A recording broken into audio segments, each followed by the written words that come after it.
Tony Fernwalt never thought of himself as a spiritual or holy person. In fact, few have experienced the hardship that Tony knows well. He is no stranger to the prison system, to violence as a fact of life, or to raw poverty. On March 10, 1992, Tony was doing some cleanup work at St. Jude's Orthodox Church in Steubenville, Ohio. As he climbed the steps out of the basement where he had been working, he said, "I could hear the voice of some young lady that sounded like she was singing or crying. Then I smelled these roses. I mean, the place just reeked of roses. It was so strong I couldn't believe it. Then I peeked through the open door of the church, and I saw this lady dressed in all red, standing with her hands open in front of the altar. She was saying over and over, 'My son's heart is broken.' I thought, oh boy, her kid's been in an accident or something. Maybe he's in the service or sick or getting a divorce. Anyway, it was none of my business. I shut the door to the basement. I figured to go back to the back of the church and not bother her. As I walked past her, she said again, 'My son's heart is broken.' She looked like she was from India or someplace like that. Long dress, draping veil, funny clothes. Everything was red. When I got to the back of the church, I sat to rest in an old folding chair. She was right there. It scared me. First thing she says, 'As you know, my son is Jesus.' That bothered me, and I said, 'Yeah, and I suppose you're the Virgin Mary.' I figured she was nuts and belonged in the state hospital, Fallsview or Massillon or someplace like that. I looked at her pretty close.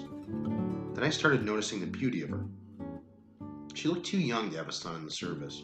I looked at her real close now. She looked too tall for her body. Something's wrong here, I said to myself.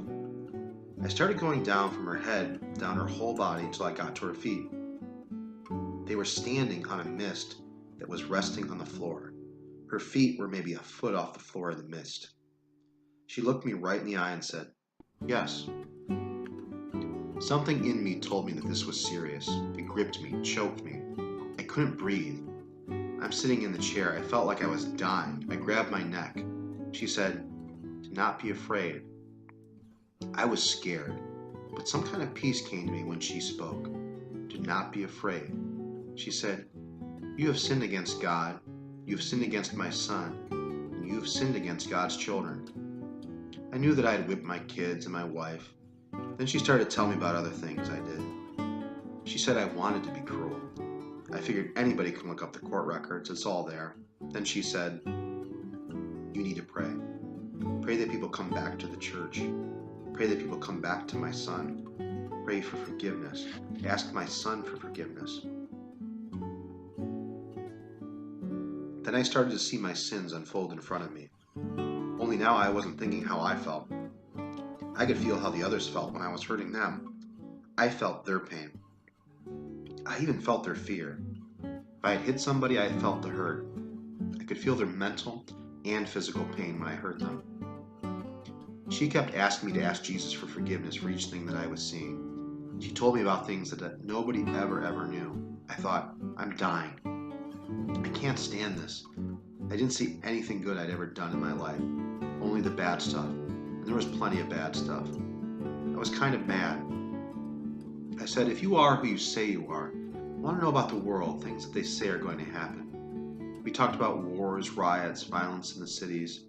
She said God does not cause these. We do. She told me that lots of things that are going to happen on the earth. I said to her, I've been bad my whole life. Why would you care about me?